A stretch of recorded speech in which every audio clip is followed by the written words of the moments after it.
Skirtingų šaltinių duomenimis, sovietų represijų metais Kazakstane kalėjo nuo 20 iki 80 tūkstančių lietuvių. Beveik visi kalėjo lageriuose kaip politiniai kaliniai ir patyrė badą, ligas, prievartą, buvo išnaudojami kaip nemokama darbo jėga. Daugybės jų likimai nėra žinomi iki šiol. Jums skambina misija Sibiras 18 ekspedicija. Mes žinokit, kaip tik šiuo metu esam Satpajevo kapinėse ir ką tik radom Jono Maurickio kapą. Tikrai labai jums ačiū.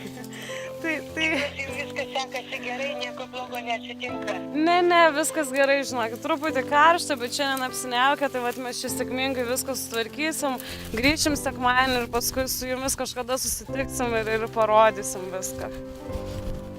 Oi, nufotografuokit. Gerai, būtinai. Gerai, būtinai. Gražios jums dienos, Liudmila. Sėkmės. Ačiū. Viso.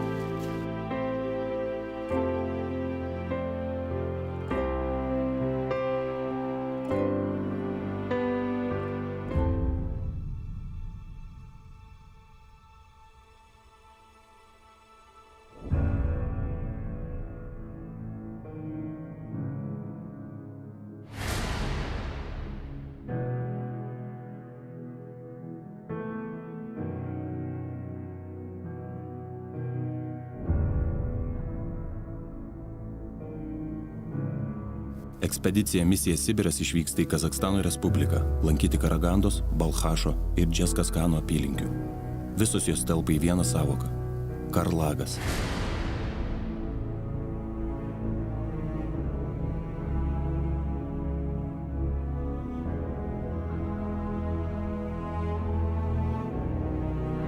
Tai buvo vadinama lagerių sistema Karagandos srityje, savo plotų prilygusi Prancūzijai, o žiaurumu – Aušvicui.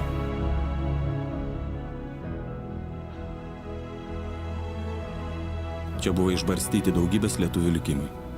Vieniems Karlagas įkalino jaunystę, kitiems – amžinybę. Aš – aktorius Simonas Storpirštis, vienas iš 25 ekspedicijos Misija Sibiras narių, šiandien vykstančių į Kazakstaną. Manęs klausia, ar mano giminėje buvo kas nors ištremtas? O aš klausiu, ar yra Lietuvoje bent viena šeima, kurią būtų apėjusi tremtis? Aš nežinau atsakymą, bet tikiuosi jį rasti. Komunistinės imperijos vadai planavo ekonominį šuolį, sukurti karinę pramonę, įvesti naują santvarką be privačios nuosavybės. Tam labai tiko Kazakstanas, kurio žemėje plitėjo milžiniški gamtos turtai – anglis, varis, švinas ir kiti spalvotieji metalai. Šiems užmojams įgyvendinti reikėjo panaudoti žiaurią žmonių prievartą. 1929 metais Karagandos srityje NKVD įkūrė pataisos darbų lagerius. Į čia dundėjo gyvuliniai vagonai su kaliniais, vergais iš visos Sovietų Sąjungos ir jos okupuotų kraštų. Pirmasis politinių kalinių ešelonas iš Lietuvos į Karlagą atgabentas 1945 metų vasarį. Minint Lietuvos nepriklausomybės šimtmetį, čia vykstame ir mes – surasti savus.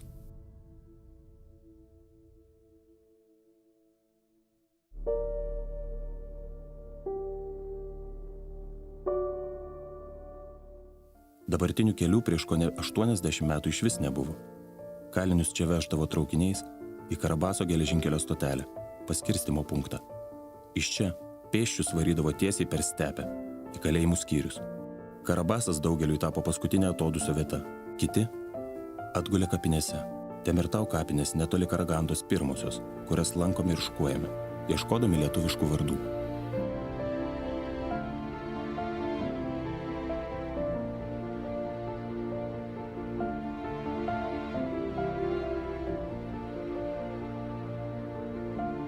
Šoks slogus įspūdis, nes kapinės yra visiškai apleistos. Prasme, ne tik lietuvių kapai apleisti ir visi rusų, daug ukrainiečių, žydų, vokiečių, labai maišytos kapinės.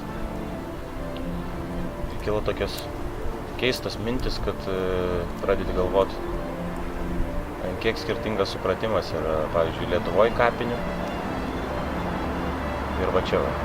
Aišku, aš suprantu, kad čia žmonės buvo laidojami turbūt visiškai skirtingomis aplinkybėmis ir gal tie, kurie jos laidojo, gal jų jau nebėra ne tik šitoj šaly, bet ir ant šitos žemės. Bet vis tiek pats kapinių vaizdas, kai tu vaikštai po kapinės, o aplink visur dūmai kažkokių gamyklų. Labai liūdna kažkaip pasidarė. Šiaip, kad tie lietuviški kapai kažkaip už 3,5 tūkstančių kilometrų nuo Lietuvos. Aštrios žolės tau jaustų kojas. Nerandi lietuvių kapų, jautiesi blogai, bet tada kas nors kampe šūkteli, kad radau. Tai iš tiesų širdis suvirpa ir pamačius kažkur toli už daug tūkstančių kilometrų ant kapų parašyta ilsėkis ramybėje lietuviškai. Tai yra kažkas nenusakoma.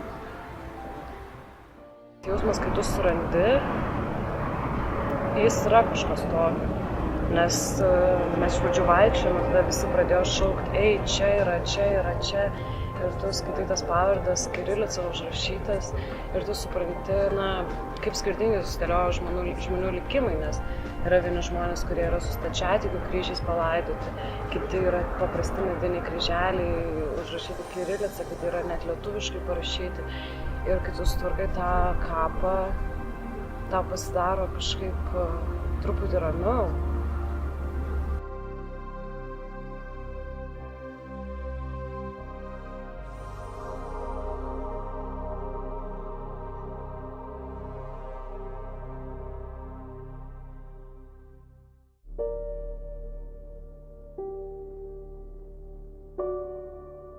Šiandien sovietinį genocidą Kazachijoje primena ne tik lietuvių kryžiai ar paminklai. Nors dauguma tremtį išgyvenusiųjų grįžo į Lietuvą, bet tūkstančiai pasiliko Kazachstane, o jų palikuonys iki šiol kūrė lietuviškas vietas. Turėjom galimybę panakvoti Karakandos lietuvio dvare, tokio lietuvių namuose, kur galima lietuviško maisto užsisakyti. Tai antram aukšte buvo 200 metų senumo fortepijonas ir fortepijono kambarį miegojo merginos ir daugiau nei pusė jų mokėjo groti, dainuoti, giedoti ir tiesiog buvo gerai jų klausytis ir besiklausant dar kartą supranti, kad dėl tokių žmonių, dėl tokių moterų ir vyrų nebuvo gaila ir buvo reikalinga eiti ir į miškus ir kovoti už savo šalį, už savo tautą, už savo šeimą. Karlago štabas buvo įsikūręs 30 km į vakarus nuo Karagandos, Dolinkos kaime. Čia taip pat buvo įkurtas darbo pataisos lageris, į kurį buvo vežami ir lietuviai. Dalis jų mirė badu. Šalia Dolinkos didžiuliai mėlyni vartai. Įžengę pro juos sukalbėsime visas, kokias tik mokame maldas. Mamočkino arba mamyčių kapinės. Tik įėjus, akis užkliuvo už pliušiniais žaisliukais nuklautų kapų. Čia palaidoti tūkstančiai politinių kalinių vaikų nuo kelių mėnesių iki 4 metų amžiaus. Lageriuose gimę vaikai motinoms buvo paliekami iki kol šios maitindavo krūtimi. Ilgiausiai savo atžalas kalinės matydavo 2-3 metus. O vėliau jie išgyvendavo. Mažyliai būdavo atiduodami į vaikų namus. Pasak vietinių, dažniausiai vaikų vardai ir pavardės būdavo pakeičiami, o vaikai išbarstami po visą Kazachstaną. Tad net ir išėjus iš lagerio savo vaiką rasti buvo praktiškai neįmanoma. Dėl šios priežasties kai kurios moterys savo vaikus ženklindavusios net randais, kurie vėliau būtų galėję tapti atpažinimo ženklu. Nesusilaikiau, ašaros byrėjo. Tie žmogeliukai neturėjo jokios progos pagyventi, tai tokios tos sienos dabar gyvena laimingesnė. Kažkokia visiška beprasmybė tokia užpuolė. Kai supranti, kad žmonės, kurie visą tai sugalvoja ir kurie taip elgdavosi, kas liūdniausia, jie nebuvo durniai kažkokie ir jiem tai netyčia gavosi, tai buvo taip stipriai užsukta sistema. Bet ant tiek nužmogėjimas buvo, kad tiesiog galvo net neišneša, kaip taip įmanoma elgtis ir apie nieką negalvoti. Aš tiesiog sukalbėjau maldas, kokias moku ir tiesiog palinkėjau žmonėm ramybės, kad bent jau po mirties ta beprasmybė taptų, nežinau, kažkokia prasme, kažkokia ramybė, kažkokia tyla ir kad niekas jų daugiau nebekankintų, nors ten daugumoje vaikai, kurie gal net nesuprato. Kaip, suprato, aišku, kaip tik suprato. Mažą vaiką atimti nuo mamos, nuo tėvų, man tai visiškai labai sunku buvo šiandien. Pirmą kartą atsisveikiname. Paliekame pietų komandą ieškoti ir tvarkyti lietuvių kapaviečių Karagandoje. Šiaurės komanda naktį praleidžia traukinyje. Po 10 valandų rytą pasitinkame Džeskaskane, kur lageris veikia nuo 1940 metų. Pirmieji kaliniai čia atvyko pastačius geležinkelį nuo Karagandos iki Džeskaskano. –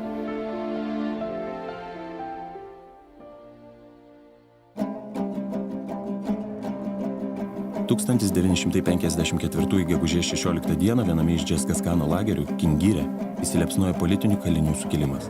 Dėl nuolatinių valdžios bei sargybinių priekabių, nepakenčiamų gyvenimo sąlygų ir atviro teroro sukilę politiniai kaliniai laikė teritoriją 40 dienų. Buvo įsakyta Kingiro sukilimą numalšinti panaudojant kariuomenę ir tankus. Žuvusiųjų ir sužeistųjų skaičius iki šiol nėra tiksliai žinomas. Spėjama, kad galėjo būti išžudyta daugiau nei 700 žmonių. Žuvusiųjų lietuvių buvo apie 10. Tai esam Kingiro sukilimo ir lagerio vietoj, kur 1954 metais vyko vienas masiškiausių lagerio sistemos sukilimų. Ir vat, kaip matom, už manęs yra memorialas, kur dabar komanda dirba.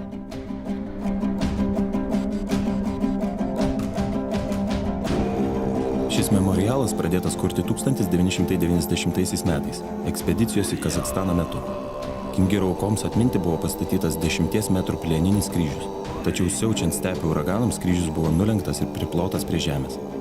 Jis buvo paliktas, o toje pat vietoje politinio kalinio Antano Seikalio ir architekto Algio Višniūno pastangomis atstatytas sustiprintos konstrukcijos paminklas.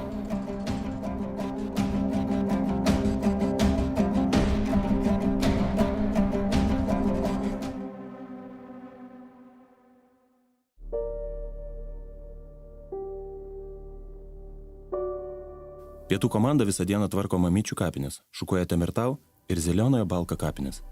Sakoma, kad Kazachstane nelyja, kad stepėse ir dykumose sausra, bet oras bjursta ir visų nuostabai, kas kartą atradus lietuvių kapą, ima verkti dangus.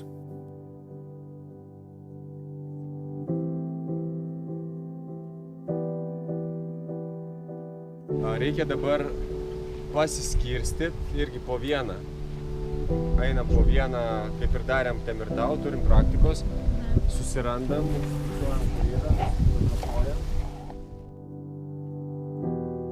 Šiuo metu mes esame didžiulėse kapinėse, kuriuose yra ypatingai lengva pasimesti ir tik radau savo vėl komandos draugus. Iki šio momento aš jau buvau tokioj beviltiškai situacijai, kai tu eini ir atrodo vien neperžengiamos kapinės su aukščiausiamis tvoromis. Visgi dabar yra toksai palengvėjimo momentas, kai suradau savo komandos draugus, o pasirodo jie dar kartu yra suradę ir lietuvių kapus. Galime čia pamatyti ir Mariją Felikso Marcinkevičiūtę, Felikso duktė. Aš skaitau atsisėdęs ir ieškau rusiškai, bandau perskaityti ir nelabai gaunasi, nes žiūriu, nesirimuoja, nesiskaito rusiškai. Ir po to supratau, kad čia lietuviškai parašyti. Ir Marcinkevičiūtė buvo labai wow. Valėm tą kapą ir tada pradėjo lyti. Ir lyjo iki pat nuo 4 iki dabar yra 9 valandas. 5 valandas, tai mano visa komandėlė nebeturi beveik sausų rūbų.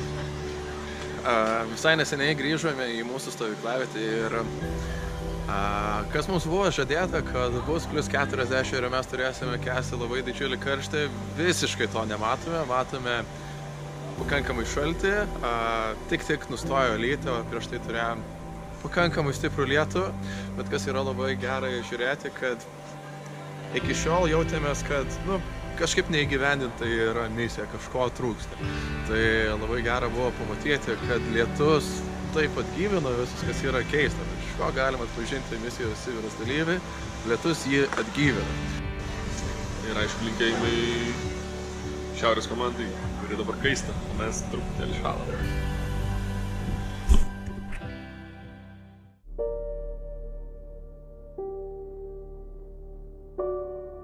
Pėsčiomis ateiname į Džeskaskano kapines. Jas šukuojame ir tvarkome. Visi pagaliau pajuntame kapinių dydį, kaip beviltiškai sunku yra ieškoti kapų.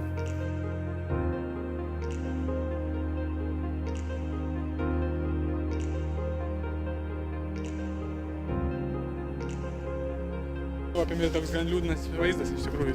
Tokios niūrios tos kapinės. Ypač kai pagalvoji, kad Lietuvoje tos kapinės tokios sutvarkytos, prižiūrimos. Ir nežinau, ir tada pagalvoji, kad vat, yra žmonių, kurie čia atgulė ir visai niekieno neprižiūrimi. Tai toks keistas, toks stiprus jausmas atsiranda. Jau porą valandų vaikštom. Kapinės didžiulės. Kai kuriems pavyko rasti lietuvių kapus, man kol kas dėja dar ne. Bet aš ir tą kirilicą ne taip gerai skaitau, gal kiti. Pradėjau mokytis prieš keletą dienų, bet jau galūnės jau pagauna, kur kokios tautybės žmogus palaidotas. Bet šiaip tai nežinau, aplinkui kokie tūkstančiai, tikrai tūkstančiai kapų ir per juos visus praeiti, paskaityti, ganėtinai sudėtinga.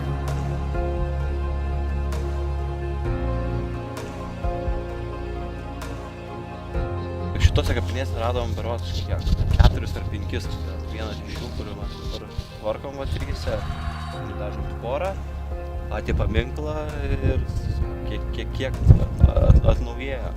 Žiūrint dar šiandien vaikščiojant po kapinės, tai tikrai, ypač šitokias kapinės, kurios nėra labai prižiūrėtos, vis tikrai atrodys ryškesnis negu buvo.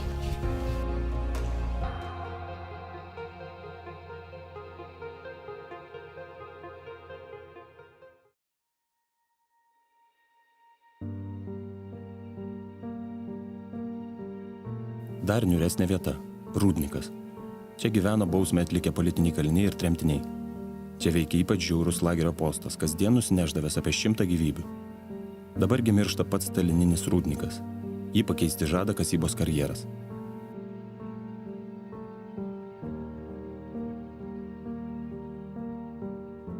Mes važiavom pro Rūdniko miestą ir jisai visas yra numiręs. Ta prasme, ten nėra nei vieno gyventojo, visi namai yra išgriuvę, visi gyventojai yra iškelti, nes kažkada greitu metu čia kas naują šachtą. Ir mes privažiavom šitas kapines ir man kažkaip pasirodė, kad šios kapinės, jose yra daugiau gyvybės negu visa mieste. Labai sudėtinga nupasakoti visą čia atmosferą esančią. Niūri atmosfera. Sako, toliau neit, nes čia kažkokių laukinių šunų yra. Traukinį važiuojant praktiškai visi mums minėjo, kad čia yra labai pavojingas miestas, tai kažkaip bazuojamės aplink kapinės, yra toks jausmas, kad čia tos kapinės mus ir saugo. Ir mums parodo tiesiog tuščią lauką arba ten kažkokią gamyklą. Sako, va čia buvo lageris, va čia buvo lageris. Mes to lagerio nematom, jo nėra. Tai yra žemės krūva, užlyginta duobė kažkokia, nes tiesiog nieko nebėra likę. Ir aš to kažkaip pagalvojau, kad tu gali užlyginti lagerį, tu gali pravažiuoti su buldozeriu ir jį nugriauti, bet tų likimų, tų istorijų nelabai užlygins. Kai pavargsiu ant širdies, tyliai švelniai man padėk vasaros. Nu ką, man atrodo, prasideda mūsų tikroji misija. Labai sudėtinga nupasakot, man atrodo, čia ta dvasia, ta, kuri tvyro. Toks didelis laukas, daug metalinių kapaviečių, girgždančios durelės tų kapaviečių. Tai vat, bet tokios lietuviškos dvasios įnešė, man atrodo, su kryžium, kurį vat, dabar visai neseniai atvežė medieną. Tai puolam jau braižyt, vat, turim metrą, kažkaip, man atrodo, nežinau, tas kryžius labai čia turėtų išsiskirti ir turėtų papuošti. Apskritai čia, man atrodo, toks labai didelis ir gražus akcentas bus visų šitų kapinių. Su mažu langų žvaigžde, su mažu langų žvaigžde, tu padėk. O jei nieko neturėsiu, tai padėk minčių man šviesą iki skausmo.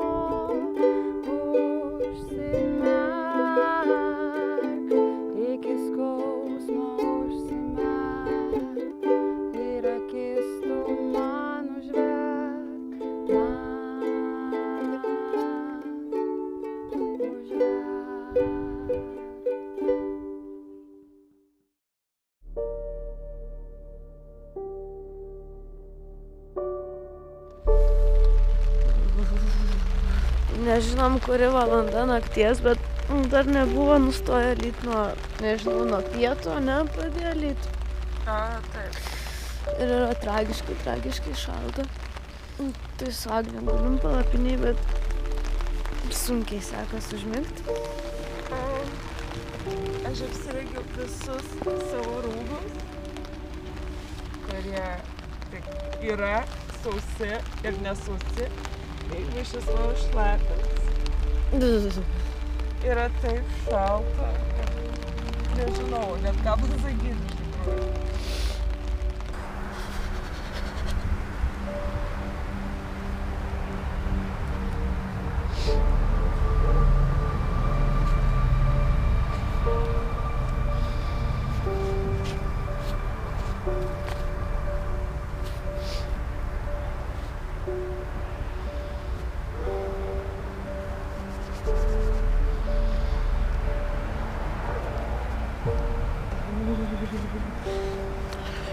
Žiauriai šalta.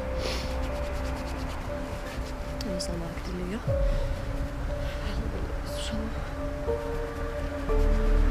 Ir visi be išimties kolegos, bičiuliai peršlapo kojas, taip pat ir aš, bet tai trukdė gal tik pirmas 10 minučių, nes supranti, kad to laiko yra labai mažai ir jeigu tu jo neišnaudosi 100%, tai tu nebūsi vertas tų visų linkėjimų ir tų visų išlydėjimų, kurie buvo Lietuvoje išvykstant, ir tuo labiau pasitikimo nebūsi vertas. Tai per 10-15 minučių, kai visi peršlapom ir susitaikėm su tuo,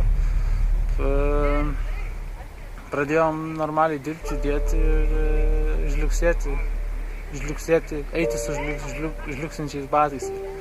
Parodysiu, kaip atrodo mano batas, palaikyk mane. Batas gal nieko, bet kojinė.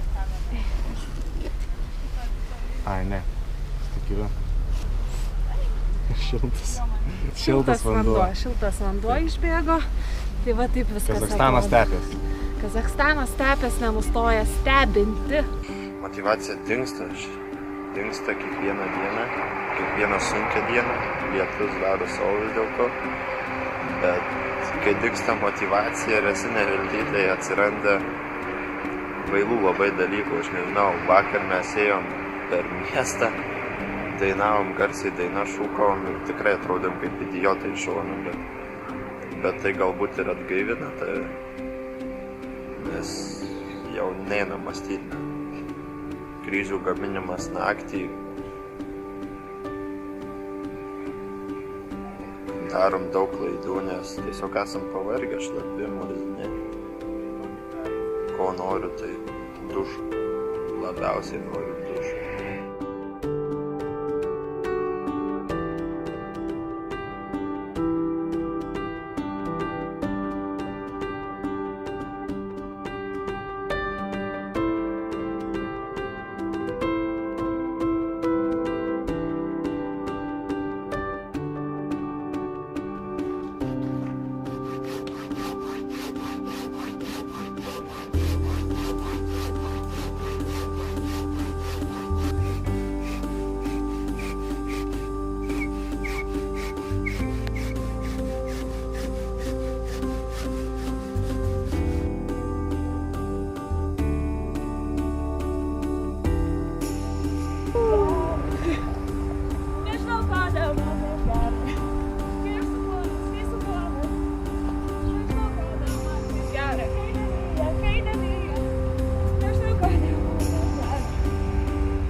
Kadangi mes juokėmės, kad nieks nepatikės, kad 3 dienas čia lyjo ir buvo maždaug 10 laipsnių šilumos arba šalčio net norėtų sakyti, nes tikrai temperatūra ne tik kad šalta, bet šlapia vėjas ir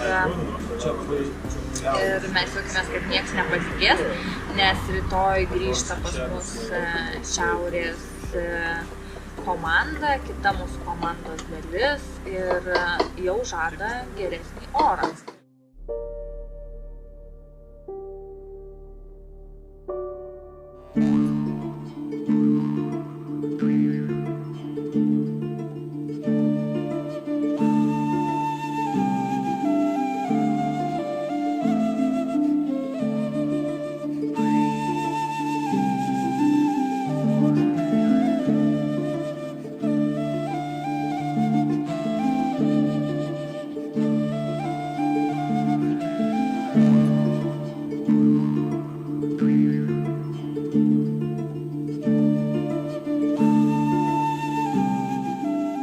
Nuo ryto šukuojamės Atpajevo kapines, ieškodami štai šio kapo.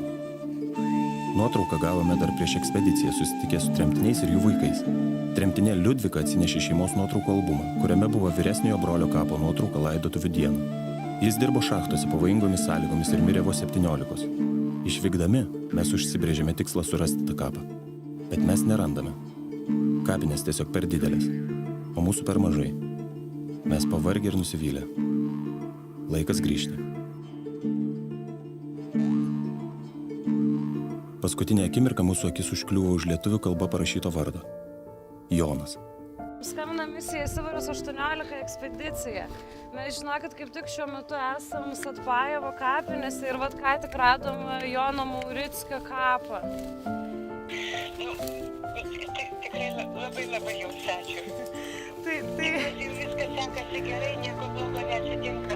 Ne, viskas gerai, žinokit, truputį karšta, bet šiandien apsiniaukia, tai vat mes čia sėkmingai viską sutvarkysim, grįšim sekmadienį ir paskui su jumis kažkada susitiksim ir parodysim viską. Oi, nufotografuokit. Gerai, būtinai. Gerai, būtinai. Gražios jums dienos, Liudmila. Ačiū. Ačiū. Viso.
Tiesą pasakęs, buvo gana baisu pamatyti pietų komandą, nes žmonės atrodė, kad jie tikrai paskutinės 3 dienas labai sunkiai gyveno, tokie išbrinkę visi, sušalę vargšai. Gal net truputėlį demoralizuoti, aišku, bandė to neparodyti, bet tai matėsi. Tai tikiuosi, kad dabar, kur jie važiuoja dar piečiau, Kazakstano visiškus pietus prie Balchašo ežero. Ten bus šilta. Ir kad jie atsiims už šitas 3 lietaus dienas.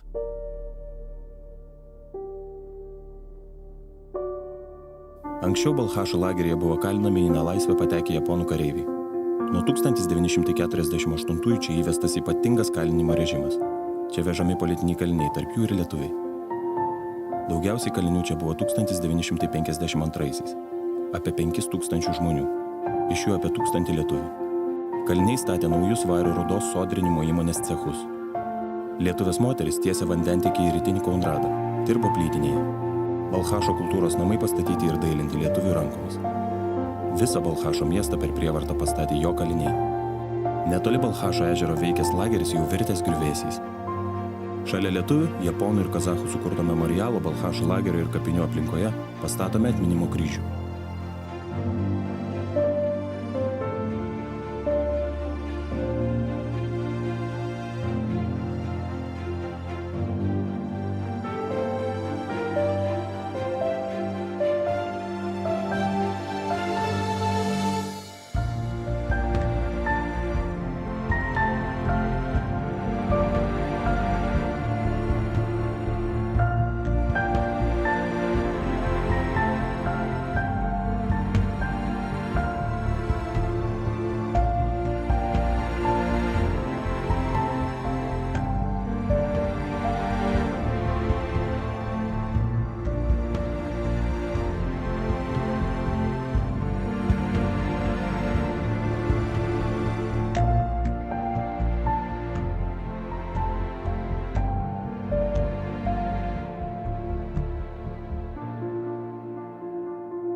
Visą dieną šukuojame Karagandos srityje esančias kapines.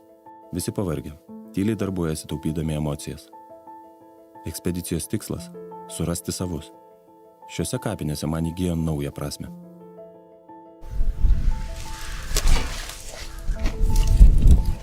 Mes esame Abajaus kapinėse. Šukuojam jas, labai didelės kapinės. Nelabai nežinau, su kuo galima palyginti, bet turbūt didžiausias. Šis Kasgano tik tai buvo tokio dydžio.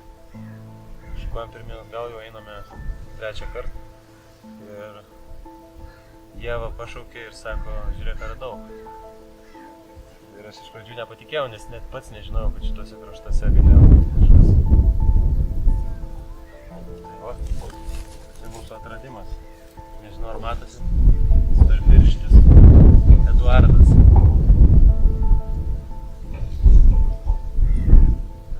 Ir žiūrinėdami aplink šitą kapą, radom dar štai nukritusią, turbūt, žmonos. Storpirštienė Taisija Semionovna,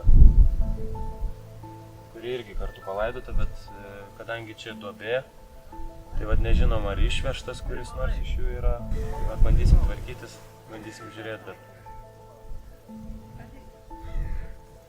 nuostabi staigmena, kuri ką tik labai pakėlė man nuotaiką.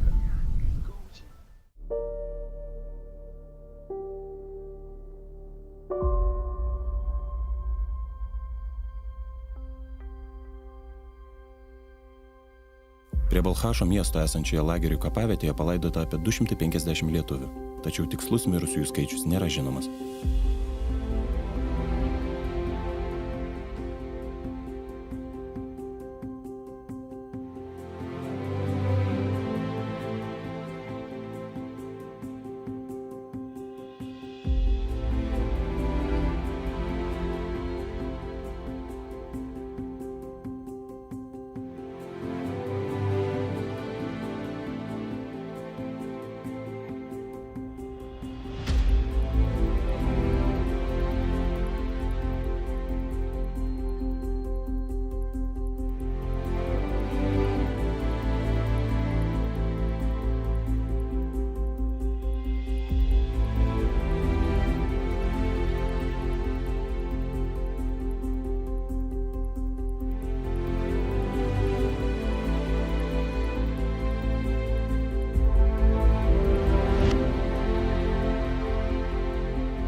Rytinis Konradas, kur buvo Wolframo ir molibdeno kasyklos, šiandien pasitinka kaip vaiduoklis. Iš prieš šachtų įsikūrusių lagerių liko tik griuvėsiai. 30 km nuo Balchašo nutolęs Rytinis Konradas buvo laikomas prasižengėlių bausmės vieta. Darbo sąlygos čia buvo ypač pavojingos ir kenksmingos.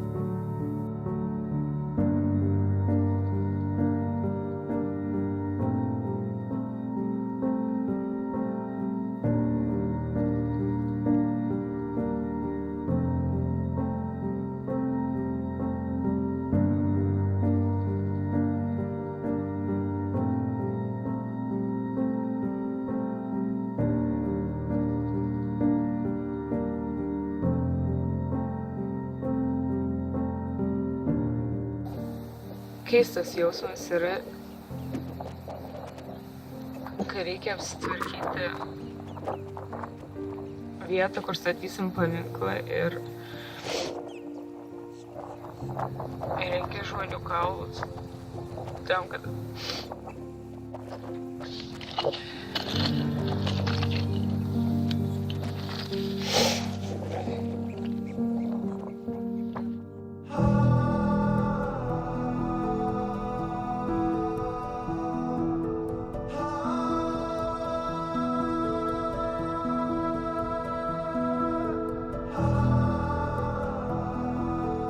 Vietiniai sako nežinantis apie čia buvusį lagerį. Nėra jokio atminimo ženklo.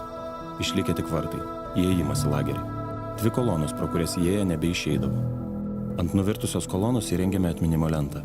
Lietuviams kentėjusiems ir žuvusiems Balchašo ir Rytinio Konrado lageriuose. Statome kryžių, kurį pašventinti sutinka slovakų kunigas ir 2 vienuolės. Ta akimirka nualpsta domas. Nuo karščio, nuovargio, o gal ir nepakeliamo emocijų pertekliaus.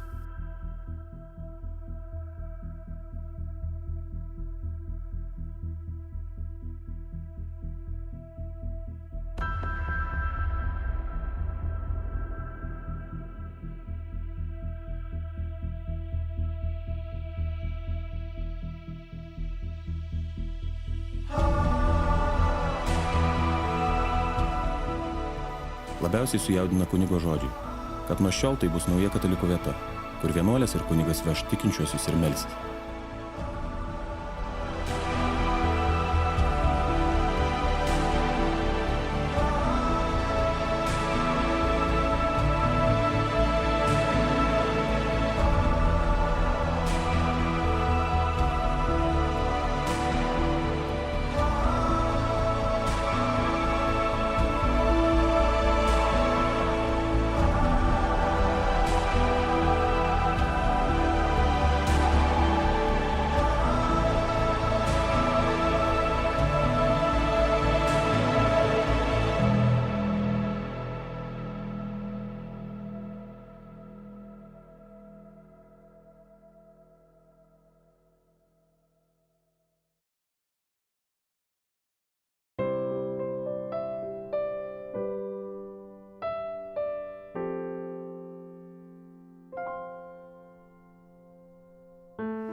Traukinio bėgių aguoną žydėsiu. Akliems mašinistams skirsiu dainas. Giedosiu, giedosiu, giedosiu, giedosiu. Po 3 parų Saranėje vėl susitinka abi komandos. Čia keliame beveik 5 metrų aukščio kryžių, kuris visiems vykstantiems pro šalį primins šiuose apylinkėse vykusią istoriją. Ir tai, kad ji nėra pamiršta. Informacija, aplankytos vietos, kapinės, žmonių istorijos jau susijungia į tokią visumą, kuri yra tikrai labai siaubinga. Nėra net jokios duomenų bazės apie tuos žmonės, kurie čia palaidoti. Tai kai kažką surandi, tiesiog jauti, kad grąžini juos į mūsų istoriją. Suprantant, kad turbūt gyvenime patys to nesimtumėm ir nedarytumėm, jeigu ne misija Sibiras. Ir niekas to nepadarytų, jeigu ne mes. Čia. Tai labai, labai, labai gera.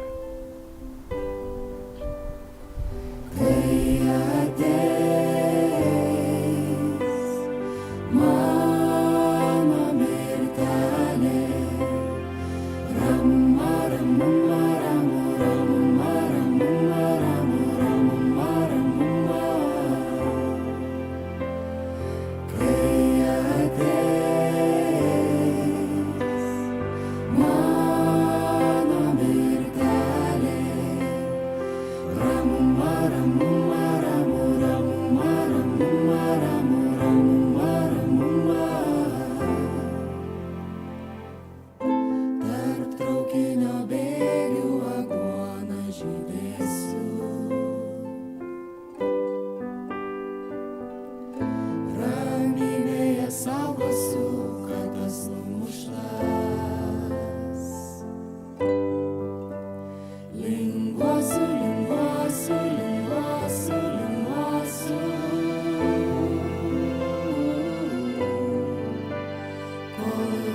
11 ekspedicijos dienų iššukavome 16 kapinių.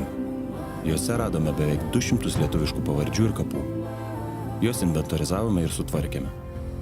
Surasti savus, palaidotus Kazakstane galima apsilankius misija-sibiras.lt. Lietuvių atminimui Kazakstano žemėje iškėlėme 6 lietuviškus kryžius.